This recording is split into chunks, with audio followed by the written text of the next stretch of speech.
June goes off or Drake Fawn goes off, she says, can't see anyway, doesn't matter.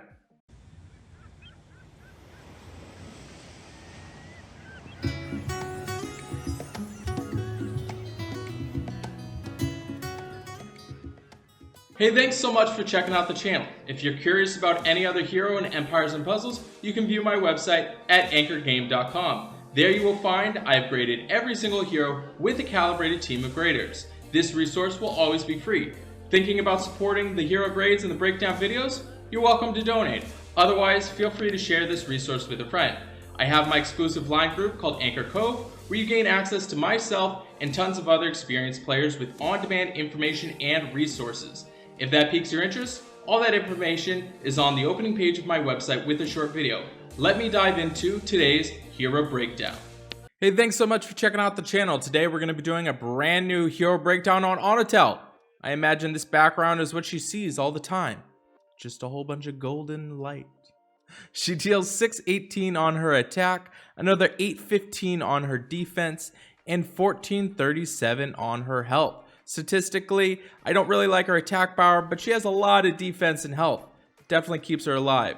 She is running at average speed. She also has an innate ability to resist status ailments that affect accuracy. Doesn't apply to status effects from allies. So what that means is if June goes off or Drake Fawn goes off, she says, can't see anyway, doesn't matter. I can't see, doesn't do anything to me.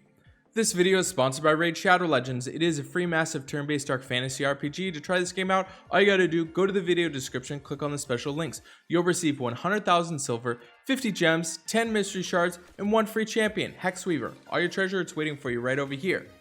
But if you're using her with Wukong or Ranveer, she's gonna miss. She can't miss out on missing. She's gonna miss. She deals 250% damage to the target and nearby allies. The caster steals generated mana from the target and the nearby enemies over 4 turns, starting low and increasing every turn until the last turn all the generated mana is stolen. This effect can't be dispelled, but gets removed if the caster dies. Also has an elemental link which recovers 4% health for all holy allies for 6 turns. This effect can't be dispelled. Pretty interesting hero that we have here.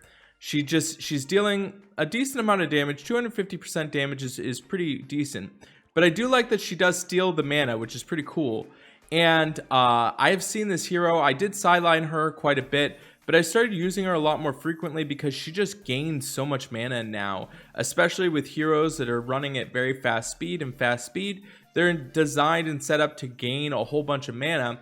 You fire her off, you throw just a little bit of tiles into her, and magically, you've already churned up your whole hero special again. You're firing off again, you're negating their mana. It's kind of cool, interesting hero.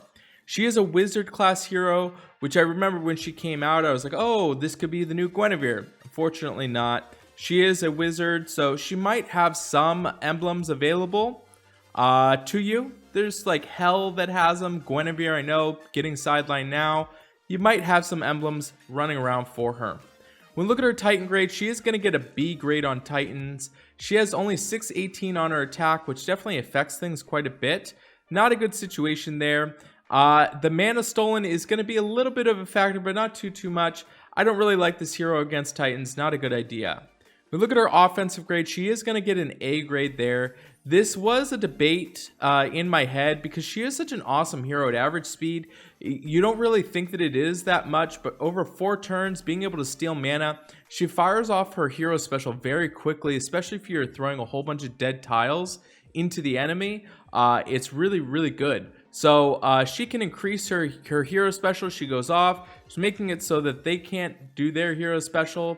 I will say timing her at about the 3rd and 4th turn with all of your tiles is definitely going to be a factor. So if I do use her, I let the 1st and 2nd turn, not really throwing too much, but then I can really kind of time things out the 3rd and the 4th, especially over 3 enemies. She charges up her special very quickly and she does fire off. So she is going to get an A grade on offense. Definitely a lot of usability there. So when we take a look at her defensive grade, she is going to get a B plus as far as the tank rate goes.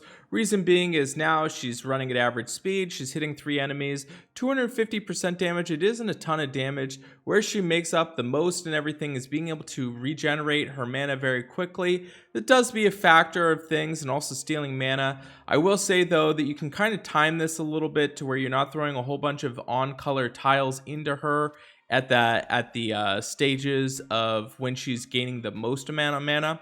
So you can plan around her a bit. It does take some maneuvering and figuring out how and when to charge up specials, that type of stuff. She does have some usability, but overall not the place where I'd be putting her. She does have great defensive stats, so that does help out quite a bit. When we look at her flank grade, she is going to get another B plus grade there. There is some usability. Potentially you are pairing her with Teleria. I have seen her in the flank. It does work out a little bit, but overall, it's an okay hero. And in the wings, she is going to get a B grade there. I don't really recommend putting her in the wings. Not really much of a factor, especially running at average speed. You're potentially only hitting a couple of enemies at that point, so probably not going to be charging up her special. So if you are going to be playing her potentially as a tank or wing or flank grade, might be your best situation there. Overall, defensively, she is going to get a B plus grade. When we look at her weekly raid grade, she is going to get an A on rush attack. Obviously now everything is running at very fast speed. Their heroes are running at very fast speed, which means that she fires extremely fast. So I have seen this plan and done it a bunch of times where she's running at very fast speed. She's stealing all the mana. She's dealing it all back to them. Really cool hero on rush attack. When we look at buff grade, she is going to get a B as far as the buff grade goes. Not really changing too much. She does help out with the elemental link, which recovers some health, but that's not really going to play into buff.